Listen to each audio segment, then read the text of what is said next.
எல்லாம் இன்பமயம்.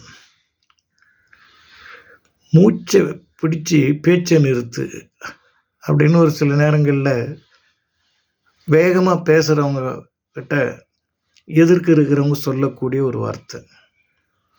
மூச்சை நிறுத்தி மூச்சை பிடித்து பேச்சை நிறுத்துன்னா என்ன அர்த்தம்னா, நாம் தேவையற்ற பேசுவதை தடுத்து தன் மூச்சை அடக்கி தனக்கு என்ன வேண்டும் என்பதை நமக்குள்ளே சொல்லிக் கொள்வதற்காக சொல்லப்பட்டது.